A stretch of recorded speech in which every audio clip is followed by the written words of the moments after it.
doing the rounds right now. We've got some more breaking news right now. BJP leaders have assembled at Mr. Yediyurappa's residence called Kaveri in Bengaluru. All senior ministers and MLAs are present at this high-level meeting, including MLAs R. Ashok, Basavaraj Bommai, Ashok Savadi, BC Patil, MTB Nagaraj. All of them are currently, as you can see in these images, only with India Today at Mr. Yediyurappa's residence. Nolan Pinto with me live. Nolan, take us through this. This appears to be a kind of routine meeting with the entire team just after the big exit, the big resignation of the Chief Minister. Absolutely, Shiv. Now, before that, let me just show you what's happening around over here. Now, the police are basically not allowing us to enter. There are barricades placed. Inside are his cabinet colleagues, former cabinet colleagues, everyone, like you mentioned, all the senior leaders are present over there. Now, they would be and could be discussing on the present situation today, because the information that we are getting is this. One of our colleagues also spoke about this, is that in the next few days, election observers as well as the state in charge will head to Karnataka, to Bengaluru.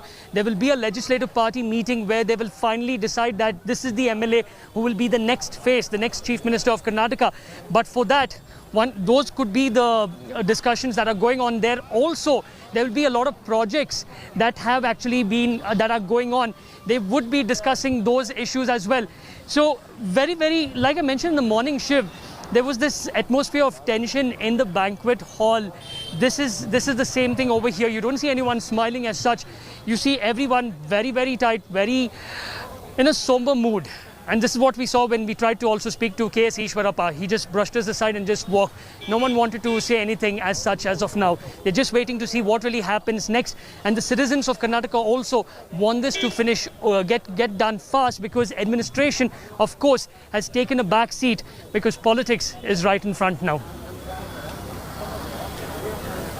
Interesting, and also you make a very important point about the body language at this meeting, Nolan, because, as our viewers will also understand that this is a period of flux. There is a leadership change. So there will be a lot of anxiety in the rank and file of the cabinet about where they will land. Each minister, each, bureaucrat, each official, each worker will be wondering, so far I've been, in Mr. Yediyurappa's government, what will my situation and position be in this new administration under a new chief minister? So lots of anxiety, suspense, unpredictability for many of these senior leaders. One of them could very well be Mr. Yediyurappa's replacement, which takes me to the big front runners for the Chief Minister's post. And I want to keep playing this out for you, ladies and gentlemen, because this is the buzz we are picking up on the ground, very much like the buzz we picked up on Mr. Yediyurappa's resignation that has taken place today.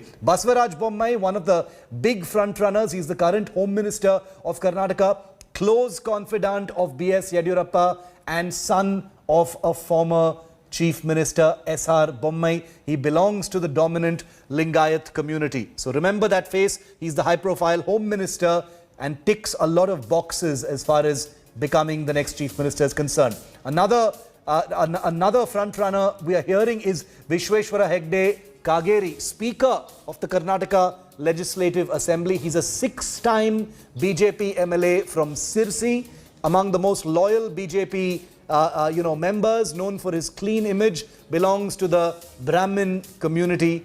Chief Minister runner number 3 is Prahlad Joshi, current Union Minister for Parliamentary Affairs. So I'll let that graphic play out. It's going to continue to play out on your screen because there are many names. I want to go across to Nabila now. Nabila, the question that I was asking Nolan is something that's going to be very interesting. This was a big cabinet, many prominent faces.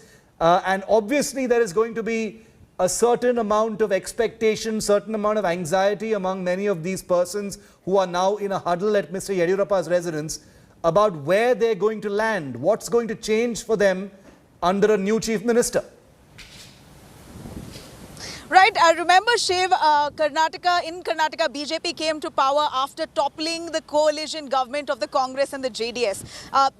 government collapsed because 17 of them, 17 MLAs from the opposition jumped ships, joined the BJP, and they were given prominent posts within the BJP, including, for example, you have the Deputy Chief Minister Lakshman Savadi, who lost as an MLA from his own constituency, but because he played an integral role in Operation Kamala, as alleged, he was appointed as the Deputy Chief Minister of Karnataka. This, of course, irked several loyal leaders within the BJP in Karnataka. Many old leaders or loyal veterans within the BJP unit in Karnataka felt betrayed. They were upset that the defectors were considered and given prominence, but the loyal leaders had a big setback at that point in time. At this moment, we're looking at those 17 defectors looking at shaky grounds. They're very worried that with Yediyurappa's resignation, they might all just be changed again. But as per what we feel and sense on ground, and as per BJP insiders, we believe that none of these 17 defectors will be touched, at least for the moment, because they do not want to upset them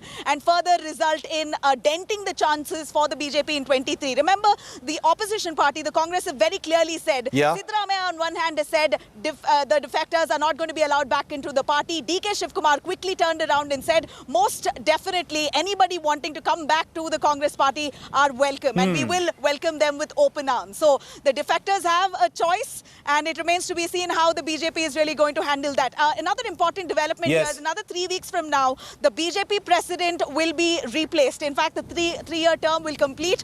Nalin Kumar Katil is currently the state BJP president in Karnataka. Possibly his exit will pave way for Vijendra or someone else very close to Yediyurappa. That's something that is awaited to look out for. Okay, very interesting. Lots of movements. You know, the piece.